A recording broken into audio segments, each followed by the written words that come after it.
The internet is gaslighting you. I am begging you, please do not try this at home. I'd like to break down the reasons why you shouldn't attempt this viral trend of lighting a can of fish with the paper towel. Now, I'm only doing this as a purpose of demonstration. I'm not actually going to eat this. First and foremost, this is a paper towel, and this kind of tissue paper is not designed for human consumption. This is bleach processed wood pulp, and much less the ash of bleach processed wood pulp.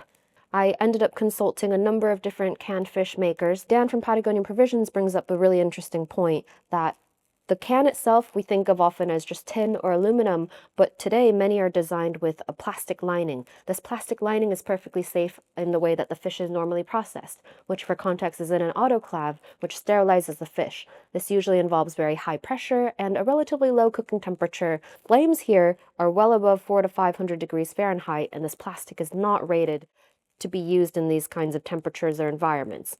So we're now not only eating bleached wood pulp ash, you're also eating macroplastics shed from the lining of the can itself.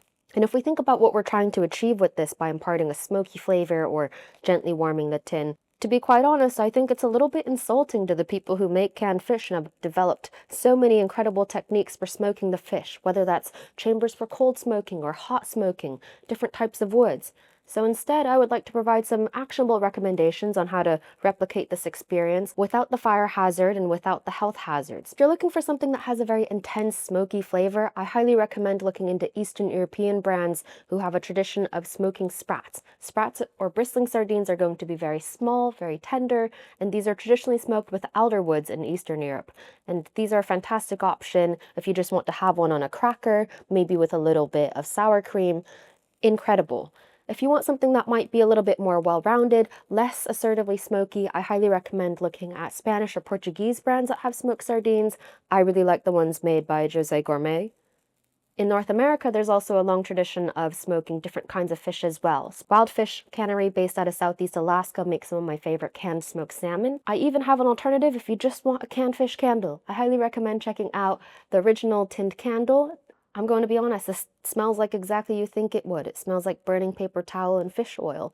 I've rambled a lot, but that's all to say, please don't try this at home. It's simply not worth it. If you want a can of warm fish that's smoked, one, please go buy some smoked sardines made by someone who has put the time, energy, and R&D into making it safe and delicious. Two, if you'd like to heat up your tin gently, I recommend putting an unopened tin inside of a bowl of hot water and submerging it for 3 to 4 minutes so that the tin can gently warm up. Then, using a towel, carefully peel back the lid and you will have perfectly warm sardines with beautiful smoky flavor. Please just don't do this. I'm begging you.